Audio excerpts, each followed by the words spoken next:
खावा. हे काय, मी नाही मागवला पिझ्झा. हो सरांनी मागवलाय, पैसे नाही द्यायचे. खा. नाही नको, तुम्ही घेऊन जा. मला भूक नाही आणि मला परवडणार पण नाही.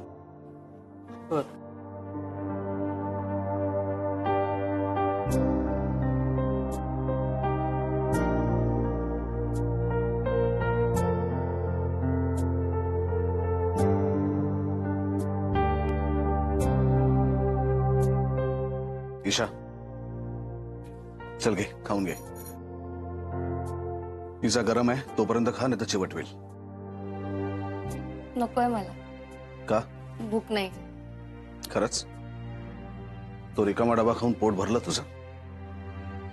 चल खाऊन घे, बरं वाटेल. मला कंपनी म्हणून खावं तर ठीक आहे. सर का करताय तुम्ही असं? काय झालं? सर असं वागून माझ्यावर दडपण आणू नका प्लीज. याच्यात दडपण काय आहे ईशा? तुझ्या डब्यामध्ये काही नव्हतं म्हणून मी हा पिझ्झा मागवलाय. घे खाऊन. सर ओझं वाटतं मला. उपकार नकोसे वाटतायत. उपकार काय त्याच्यात ईशा? साधी गोष्ट आहे ही. सर आता ही गोष्ट माझ्यासाठी साधी नाहीये. आता म्हणजे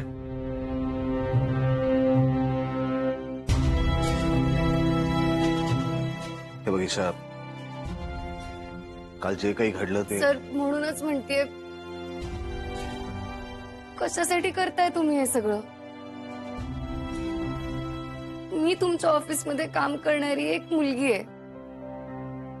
आता माझी इतकी का काळजी करताय?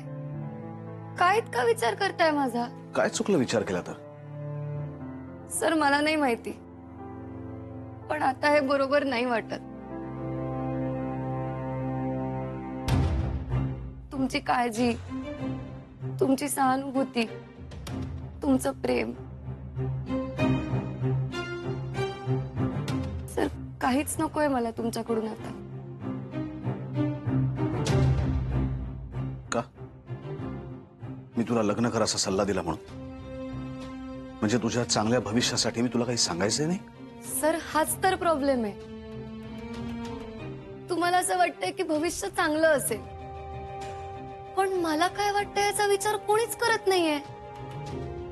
सर तुम्ही असं वागून तुमच्या मनाशी आणि माझ्याशी खोटं वागताय सर. सर तुमच्यासाठी आजचा दिवस खूप नॉर्मल असेल, जसं काही काल काही घडलंच नाही, पण माझ्यासाठी तसं नाहीये सर. माझ्यासाठी आजपासून सगळंच वेगळं आहे. ईशा नको सर, मला काही समजवू नका. तुमचा विश्वासावर खूप विश्वास आहे ना? मग मी पण सांगते, माझ्या प्रेमावरही खूप विश्वास आहे. मला माहितीये की एक दिवस त्या व्यक्तीला कळेल आणि ती व्यक्ती बोलेल सुद्धा. मला विश्वास आहे.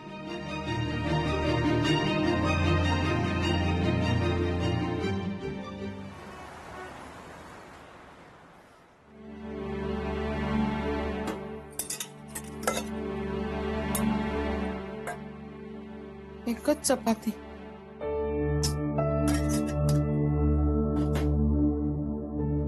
हे नेमकर पण अजून का नाही आलेत?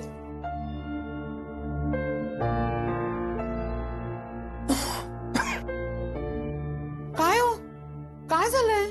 काही नाही अगं, धडपडलो थोडा, बाकी काही नाही. हातपाय तोंड धुवून घ्या, मी जेवायला वाढते. पैसे आणले का? गॅसची ऑर्डर देते. नाही मिळाले, उद्या मिळतील. काय हो,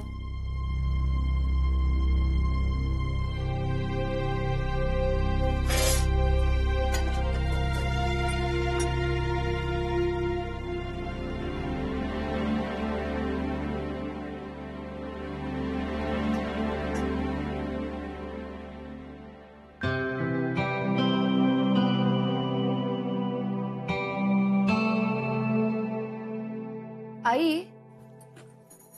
काय ग, लवकर आलीस आज? हो आज जरा लवकर निघाले ग. गॅस आला का ग? नाही ग.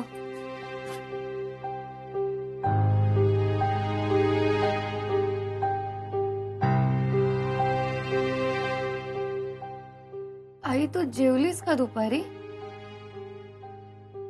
अगं शेरीकरांकडे सत्यनारायणाची पूजा होती ना, त्यांनी हा एवढा प्रसाद पाठवला होता दुपारी. तो खाल्ला ना, तो पोट अजून गच्च आहे बघ, भूकच नाही मला.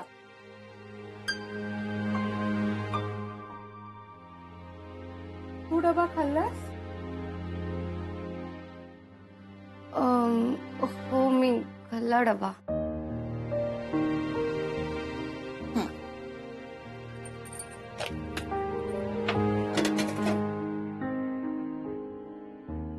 हे घ्या, खाऊन घे.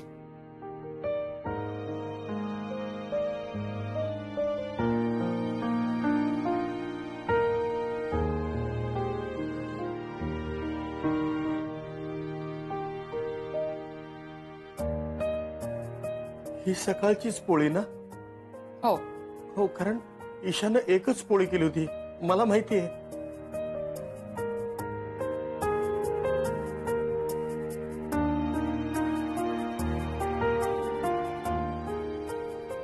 म्हणजे ईशा, तू जेवली नाहीस ना? पुष्पा, तू पण नाही जेवलीस ना?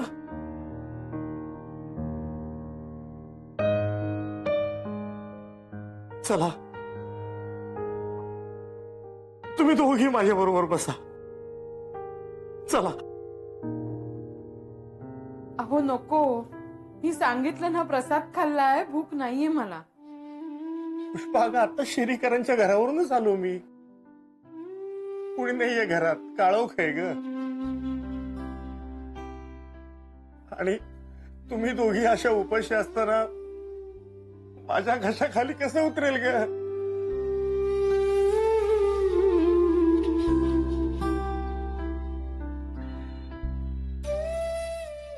चलताय बाबू.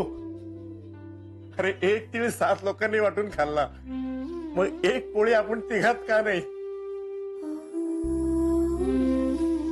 ये बस ग बाळा, ये.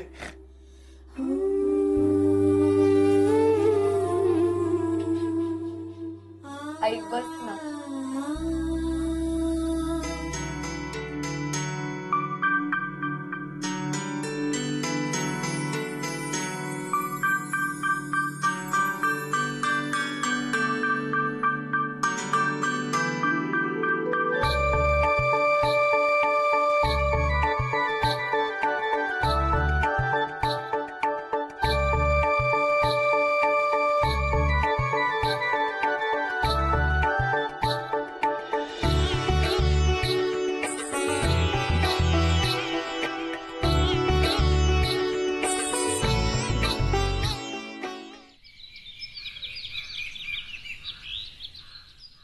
हे घ्या दादा.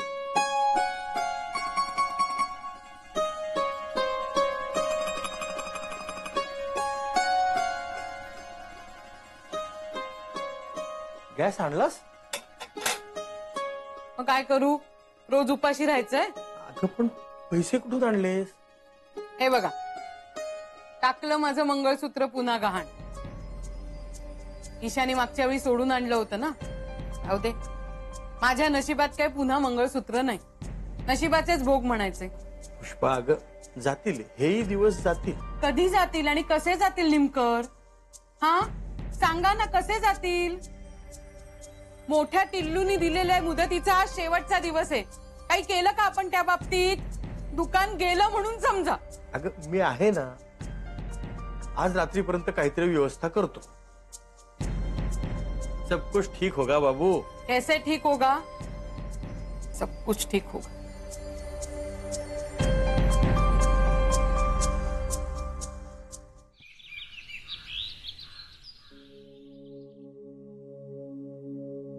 FM FM बस बस मीच आहे. ऑफिस टाइम झाला? नाही, मी लवकर आलीये. मला वाडकर मॅडमना एका रिपोर्टची कॉपी द्यायची होती, सो मला वाटलं की सकाळी प्रिंटिंग मशीन फ्री असेल म्हणून लवकर आले. पण तुम्ही काय इतके लवकर आलात? मी घरी गेलोच कुठे. का?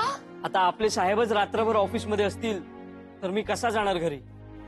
विक्रांत सर, ऑफिस मध्येच आहेत. हो ना, झेंडे सर पण पहाटेच घरी गेले. मी थांबलो. पण सर का नाही गेले घरी? आता मला काय माहित असणार मॅडम, पण काहीतरी गडबड आहे. काल दुपारनंतर त्यांनी काहीच खाल्लं नाही. हा बघा, हा डबा अजून तसाच आहे. झेंडे सरांनी खूप वेळा सांगितलं, घ्या साहेब खाऊन घ्या, काहीतरी खाऊन घ्या, पण एक नाही आणि दोन नाही. ठीक आहे, मी येतो.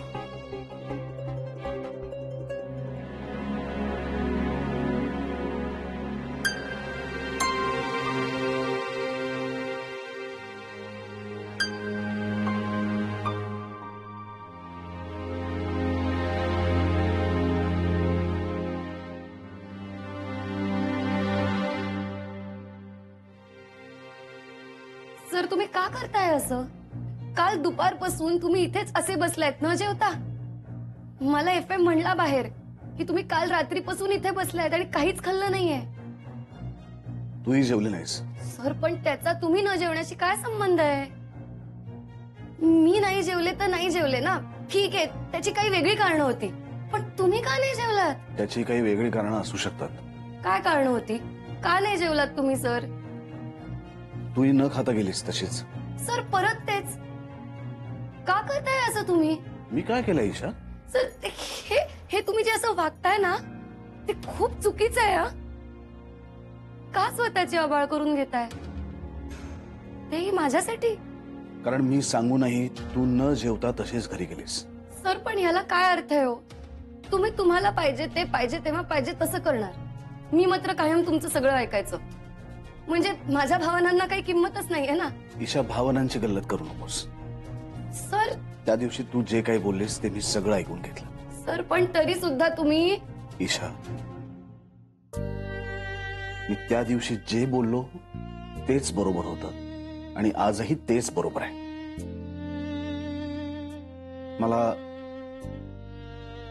मला वाटतं तू तुझ्या आईचं ऐकावंस.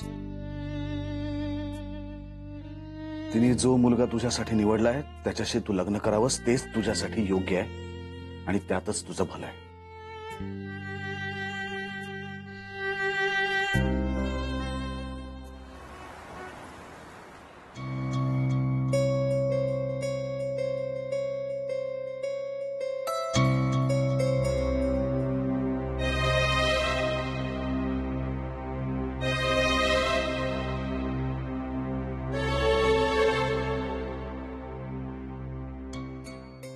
आणि ते किती नग आहेत रे?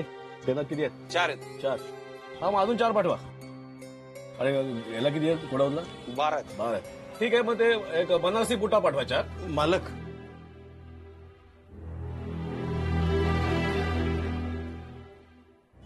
शेठ, मी तुम्हाला थोड्या वेळाने फोन करतो. अरे नेमकर, तू इथे काय करतोय? तुला सांगितलं होतं ना दुकानात पाय नाही ठेवायचा म्हणून. माफ करा मालक, मला काल जे काय झालं ते विसरून जा. मला पैशाची मदत हवी आहे. फार अडचणीत आहे मी. नेमकर, माझ्यामुळे तुझं घर चालत तरी तू मलाच वाटेल तसं बोललास आणि आता सगळं विसरून जा. वा नेमकर वा. काय होतं मालक, डोकं तापलं ना की मग शब्दानी शब्द वाढतो. हो हे बघ नेमकर, ताबडतोब आता आजच्या तर निघून जा, नाही तर माझं डोकं पुन्हा एकदा तापेल. मालक. नेमकर पाय सोड. मालक असं करू नका मालक. अहो मालक, माझं आणि माझ्या कुटुंबाचं पोट अवलंबून आहे या दुकानावर. हो ना, मग हा विचार मला वाटेल तसं बोलायच्या आधी करायचा होता. चुकलो मालक, चुकलो. चूक झाली ना, मग आता भोग चुकीचा फळ. गाण्या, ह्याला पाय सोडायला सांग, नाही तर लाथेने उडून देत. नाही मालक. शेट नाही शेट, उठा शेट. गण्या, अरे शेट उठा. माझं दुकान. उठा शेट. शेट चला जाऊ बाबा. शेट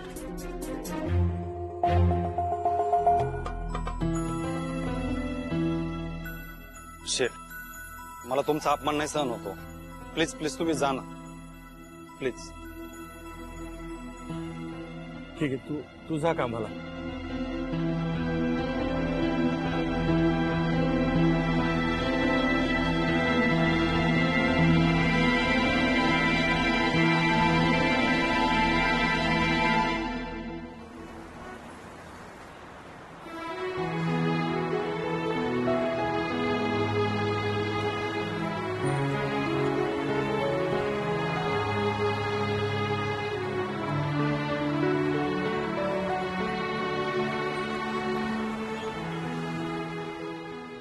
भाड्या थोडे पैसे मिळतील का रे? नाही हो निमकर काका.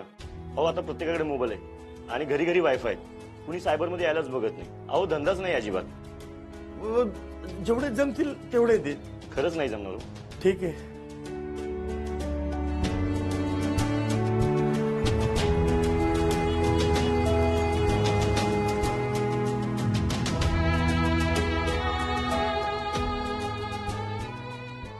नमस्कार मालक. नोकरी मिळेल का मला तुमच्याकडे? हो काका, तुम्हाला कसं काय कामाला ठेवणार हो? अहो नाही, मस्करी नाही करत, खरंच सांगतो, मला फार गरज आहे नोकरीची. अहो इथे यंग मुलं लागतात काका. तरुण पण असू द्या ना, मी काय तुम्ही सांगाल ते काम करेल. तुम्हाला तक्रार करायला सुद्धा जागा नाही ठेवणार साहेब मी. पण काहीतरी काम द्यावं, मला खूप गरज आहे. काका आता खूप मुलं आहेत. अजून एखादा माणूस ठेवू शकता का तुम्ही? बघा ना माझ्यासाठी. कोणी सोडून गेलं ना की तुम्हाला नक्की सांगतो.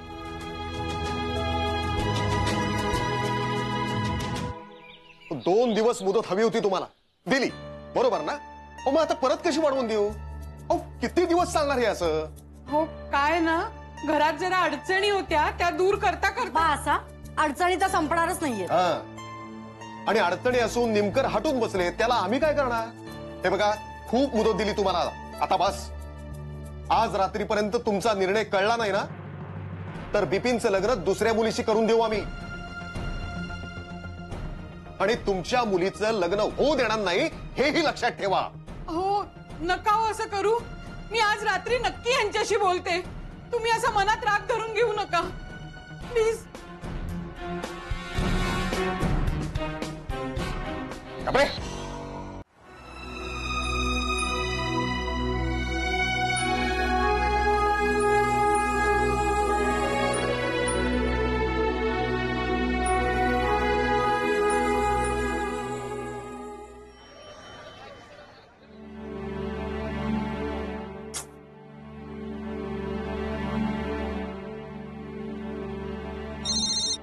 हॅलो. हा हॅलो गण्या. अरे हे आहेत का तिथे? त्यांचा फोन लागत नाहीये, दे ना जरा त्यांना. ताई ते इथे नाहीयेत. काय? हो मालकांनी त्यांना हकललं इथून. मालकांची त्यांची काल बाचाबाची झाली होती. शेठ आज आले होते इकडं, पण मालक जाम भडकले आज त्यांच्यावर कालच्या पेक्षा पण. आणि आज जायलाच सांगितलं डायरेक्ट. आणि शेठ निघून गेले.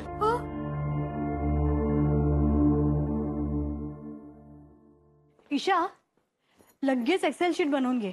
बरं, लगेच घेते करायला. अर्ध्या तासात देऊ? फाईन.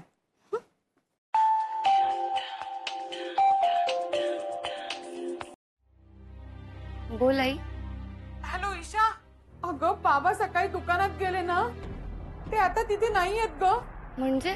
अगं तो गण्या म्हणाला की मालकांची भांडण झालं आणि ते तिथून निघून गेले. काय? हो, बाकी त्याला काहीच माहिती नाही. कुठे गेले असतील ग हे? अगं आई, तू त्यांना फोन ट्राय केलास का? बंद आहे ग. तेच ना, कसं करणार मग? बर, तू घाबरू नकोस, मी येते. बाबा येतील घरी. ओके? ऐक ना, लगेच निघ. दुकानाजवळच्या रायकर रोडवर ये, मी पण निघते.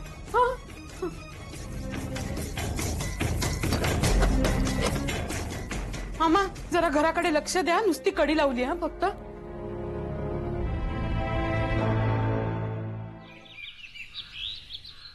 सर इनफॅक्ट नगरकर आणि पटेल दोघांचीही बोलले मी. आपल्या अल्ट्रा रिचार्ज प्लॅनच्या वेळेला सगळ्यात जास्त अपोज त्यांनीच केलं होतं. हो सर, जर हा प्लॅन वर्क झाला नाही तर आम्ही पैसे काढून घेऊ असं बोलले होते त्यामुळे. एक्झॅक्टली. इनफॅक्ट त्यांचा फोनही आला होता परत. ते म्हणत होते की आता पुढचं प्लॅनिंग काय आहे. इनफॅक्ट ते मीटिंग करायचंही म्हणत होते. त्यांच्या डोक्यात काही आयडियाज आहेत त्या तुम्हाला सांगायच्या होत्या. पण त्यांचं म्हणणं आहे विक्रांत सरंजामे. त्यांच्यासारख्या आयडियाज कुठेच येत नाही. 2 रुपयाची जादू एकदम पसरली आहे सर, एकदम सक्सेसफुल. मी काय म्हणतो ईशा, एक्सक्यूज मी.